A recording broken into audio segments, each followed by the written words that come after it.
Assalamualaikum warahmatullahi wabarakatuh. Para mahasiswa yang berbahagia, alhamdulillahirabbil alamin. Pada kesempatan kali ini kita diberikan suatu kenikmatan yang luar biasa, walaupun dengan daring, media LMS sebagai pembelajaran yang sesuai dengan kondisi masa pandemi COVID-19 ini ya. Para mahasiswa yang berbahagia, pada kesempatan kali ini kita akan membicarakan tentang pertemuan yang pertama, gambaran umum manajemen strategi. Ya, apa yang dimaksud dengan manajemen strategi itu? Nah, di sini Will dan Hanger menjelaskan tentang definisi manajemen strategik, yaitu seperangkat keputusan dan tindakan manajerial yang menentukan performa perusahaan dalam jangka panjang. Di sini dijelaskan bahwa jangka panjang. Jadi manajemen strategi itu adalah orientasinya kepada jangka panjang atau yang disebut yaitu long term oriented. Punya jangkauan yang lebih panjang gitu ya. Terus sebenarnya strategik sendiri itu atau strategi itu sendiri itu sebenarnya mempunyai pengertian dari bahasa asing, dari bahasa Yunani. Jadi dari kata strategos, ya, strategos itu adalah artinya kepemimpinan militer. Jadi sebenarnya manajemen strategik sendiri itu adalah pertama kali digunakan oleh orang-orang yang menekuni atau orang-orang yang konsentrasinya pada dunia militer, ya. Siapa yang melakukan strategi atau melakukan atau membuat konsep-konsep strategi adalah para jenderal. Jadi jenderal-jenderal ini adalah membuat suatu konsep strategi untuk memenangkan suatu pertempuran. Wah, itu ya. Jadi strategi militer kan banyak sekali gitu ya. Strategi militer itu kalau mungkin mahasiswa nanti ada yang tertarik di dunia militer, nanti kalau lulus menjadi sarjana manajemen bisa nanti, malah justru kalau nanti pendidikannya sekitar 6 bulan, pangkatnya langsung letnan 1, jadi sudah perwira pertama itu, pangkatnya letnan 1 itu malah 2 balok di ini, jadi sudah perwira gitu. Nah pada waktu pendidikan itulah diajari strategi. Bagaimana strategi menyerang, apa frontal atau gerilya. Terus ada lagi sebelum melakukan penyerbuan ke musuh ada namanya operasi intelijen. Terus yang selanjutnya bagaimana bertahan kalau seandainya dikepung oleh musuh. Ada yang namanya survival. Yang saya dulu pernah juga waktu jadi menwa diajari seperti itu. Jadi dimasukkan di hutan selama 2 hari atau mungkin sampai 3 hari. Tidak boleh ada makanan masuk, silakan di hutan makan apa saja di situ. Kalau di situ ada buah-buahan silakan makan di situ. Nah, untuk bertahan hidup itu namanya strategi dalam dunia militer ya. Terus yang selanjutnya adalah bagaimana untuk bergerak menuju suatu tempat untuk menyerbu musuh supaya tidak diketahui, yaitu perjalanan jauh mungkin sampai 100 km. Lah itulah yang namanya yang disebut long march. Itu suatu contoh. Ini kalau diaplikasikan atau diterapkan di dalam dunia bisnis hampir sama gitu ya. Jadi jenderal melakukan suatu strategi itu hasilnya 2, menang dan atau kalah gitu loh ya. Jadi kalau menang berarti strategi yang digunakan adalah tepat, ya kan. Tapi kalau umpama saja kok kalah berarti strategi yang digunakan kurang tepat, perlu dievaluasi. Demikian juga seorang manajer ya. Seorang manajer itu adalah dalam menggunakan strategi itu adalah hasilnya ada 2, sukses atau gagal. Begitu. Sama dengan dunia militer. Jadi kalau seandainya sukses berarti strategi itu ada tepat untuk digunakan pada saat dan waktu ini. Tapi kalau gagal berarti strategi yang digunakan adalah tidak tepat. Itu perlu dievaluasi. Jadi sekali lagi para mahasiswa, yang namanya manajemen strategi itu adalah merupakan ilmu terapan ya. yang sifatnya masih dinamis, ya, masih dinamis.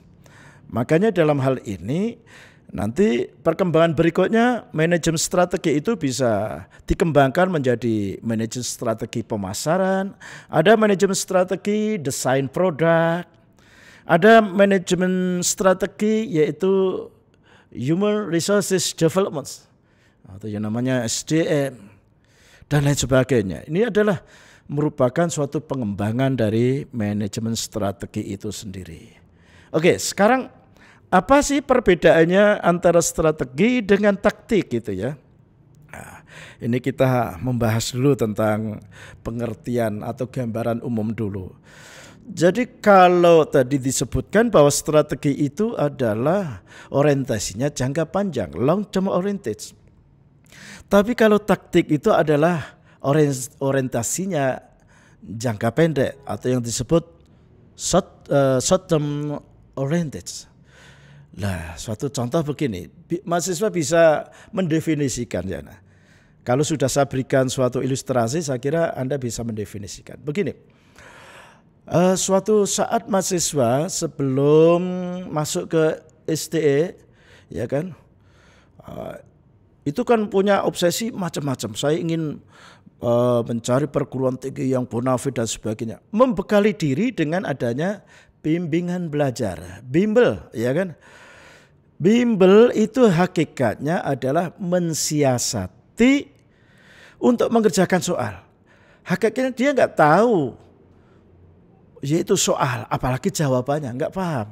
Tapi dikasih dikasih trik-trik tertentu. Nah, jadi umpamanya satu soal, terus jawabannya ada 4. Paling nanti tutornya mengatakan coba cari jawabannya tidak ada relevansinya. Anda coret 1, 2 gitu. Tinggal berapa? 2. Coba cari yang paling dekat dengan soal. Wah, gitu. Itu namanya mensiasati. Antara soal dengan jawaban sebenarnya nggak paham. Apalagi itu soal bahasa Inggris. Saya yakin itu adalah juga momok bagi para mahasiswa.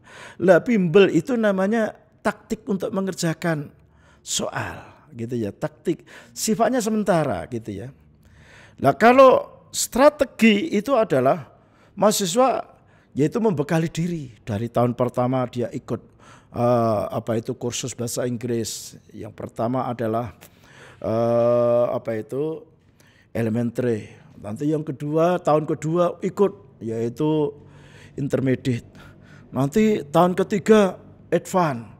Sehingga pada waktu mengerjakan soal udah antara soal dan jawabannya udah ngerti. Itu namanya strategi. Nah, bagus mana? Ya tinggal pengeterapannya, ya kan?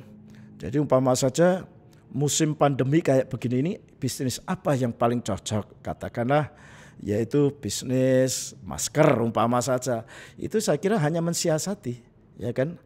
Mensiasati atau disebut taktik dan sebagainya. Tapi dua-duanya sebenarnya ini adalah saling melengkapi sebenarnya, ya, saling melengkapi, tidak bisa berpisah, pisah sendiri-sendiri gitu. Oke, jadi mahasiswa bisa memahami dan ini bisa dipraktekkan di dalam studi kasus perusahaan-perusahaan lain. Perusahaan yang menggunakan strategi yang mana? Perusahaan yang menggunakan taktik yang mana? Silahkan Anda nanti dalam mini quiz jabarkan. Jangan persis yang saya sampaikan, tapi Anda melakukan studi empirisnya adalah perusahaan-perusahaan, ya gitu. Oke, para mahasiswa yang berbahagia.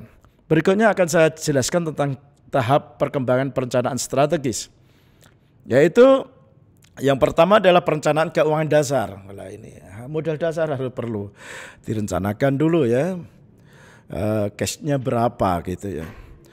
Terus yang selanjutnya adalah perencanaan berbasis peramalan. Peramalan ini konotasinya jangan dianggap seperti paranormal, dukun, bukan demikian. Artinya dia memprediksi ke depan. Kalau kondisi normal, prediksi bisnis kita adalah demikian. Itu namanya melakukan suatu penamalan. Terus yang ketiga adalah perencanaan strategis, yaitu perencanaan berorientasi keluar, yaitu ke eksternal gitu ya. Terus yang terakhir yaitu manajemen strategi sendiri. Sekarang pembahasan berikutnya yaitu manfaat manajemen strategi itu, yaitu visi strategi yang lebih jelas. Ya kan?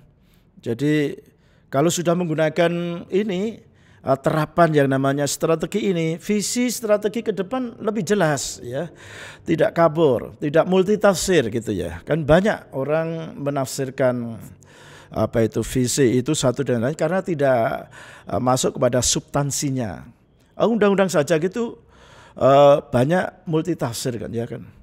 Apalagi visi yang dibuat dalam skup yang lebih kecil. Terus yang selanjutnya adalah fokus yang lebih tajam atas faktor yang penting secara strategis. Tidak ada kefokusan. Jadi tidak merembet kemana-mana, tidak cakupannya tidak meluas. Tapi titik sasarannya sudah ketahuan begitu. Terus yang selanjutnya adalah meningkatkan pemahaman mengenai perubahan lingkungan yang sangat cepat. Apalagi era teknologi, ya kan. Terus letak geografi yang dulu pedesaan yang sepi, tapi begitu jumlah penduduknya banyak menjadi perkotaan dan sebagainya. Ini adalah perubahan lingkungan cepat. Yang paling cepat itu ya perkembangan IT, ya kan. Ini adalah sangat cepat sekali. Terus yang selanjutnya ada di sini saya jelaskan 3 kunci pertanyaan strategis. Di mana posisi perusahaan sekarang? Kalau Anda punya perusahaan kecil-kecilan, katakanlah itu adalah warung kelontong, atau mungkin di situ adalah Anda punya usaha kantor HP, atau mungkin Anda punya usaha kuliner ya. Perusahaan Anda sekarang di mana? Papan atas, bawah, atau di tengah. Nah, kalau mulai biasanya pada level bawah gitu ya. Nah itu Anda posisikan di situ ya. Maksudnya dengan kompetitor yang lain gitu. Terus yang selanjutnya, jika tidak terdapat perubahan, di mana posisi perusahaan dalam 1, 2, 5 atau 10 tahun ke depan? Dan apakah jawaban tersebut dapat diterima? Nah, ini posisi setelah melewati beberapa tahun ini bagaimana perkembangannya? Posisi Anda itu di mana? Posisi perusahaan Anda di mana? Apakah tetap sama atau ada perubahan? Apakah jawaban itu dapat diterima? Itu ya. Terus yang selanjutnya yang ketiga ini, jika jawaban tidak dapat diterima, apa tindakan secara spesifik yang harus diambil oleh manajemen? Apa risiko dan hasil yang terkait? Jadi seorang manajer itu harus bisa melakukan suatu tindakan yang cepat ya, walaupun itu ekstrim gitu ya, ekstrim, lakukan demi untuk perubahan gitu ya. Katakanlah dalam hal ini anak usahanya banyak, tapi anak usahanya tidak bisa memberikan kontribusi kepada perusahaan induknya, malah justru membuat tekor. Lah bagaimana ini? Perlu dijual anak-anak perusahaan ini, sehingga ini menjadi penuh gitu ya. Seperti STIE ya. STE ini dari manajemen, wah ini kelihatannya D3 ini kok prospeknya kurang ini, nanti malah menjadi beban dalam akreditasi institusi atau dan yang lain. Ini perlu di-cut.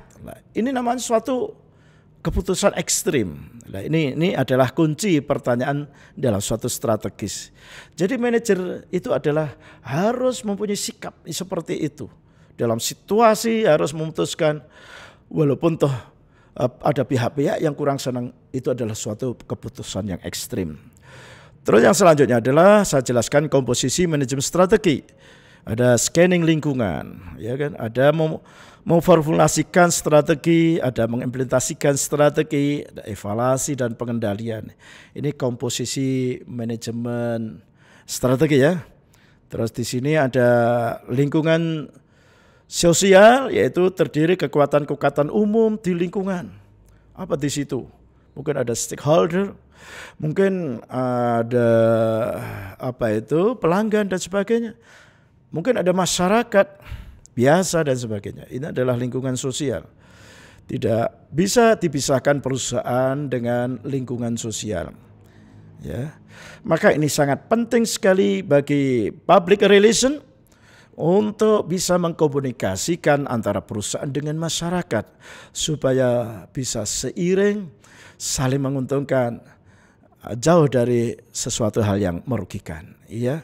Tapi kalau public relation di perusahaan itu tidak efektif, kadang-kadang keberadaan dari perusahaan itu akan diganggu, atau masyarakat merasa terganggu sehingga melakukan demo dan sebagainya, menghambat dari keberadaan perusahaan itu sendiri.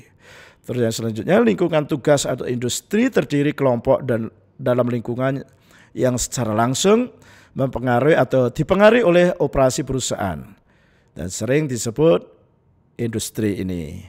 Terus faktor internalnya ada struktur, budaya, dan sumber daya. Nah, kalau struktur, cara sebuah perusahaan diorganisasikan dalam bentuk komunikasi, kewenangan, dan alur kerja. Sedangkan budaya adalah seperangkat kepercayaan, harapan, dan nilai-nilai yang dipelajari dan dibagi oleh para anggota organisasi dan diturunkan dari suatu generasi karyawan ke generasi lain.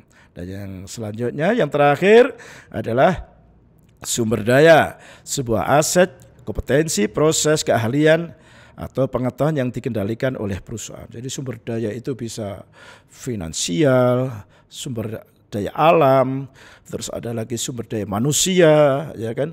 Termasuk juga sumber daya IT itu ya. Ini yang dimiliki, yang dioptimalkan oleh suatu perusahaan, gitu ya. Jadi pertemuan yang pertama kita hanya membahas tentang gambar umum tentang manajemen strategi. Mahasiswa sudah saya jelaskan tentang apa perbedaannya, yaitu strategi dan taktik.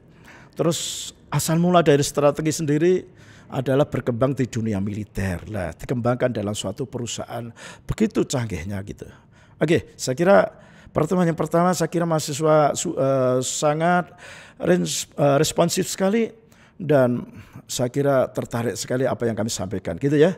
Oke, sampai jumpa lagi dengan gelombang dan situasi yang sama. Wassalamualaikum warahmatullahi wabarakatuh.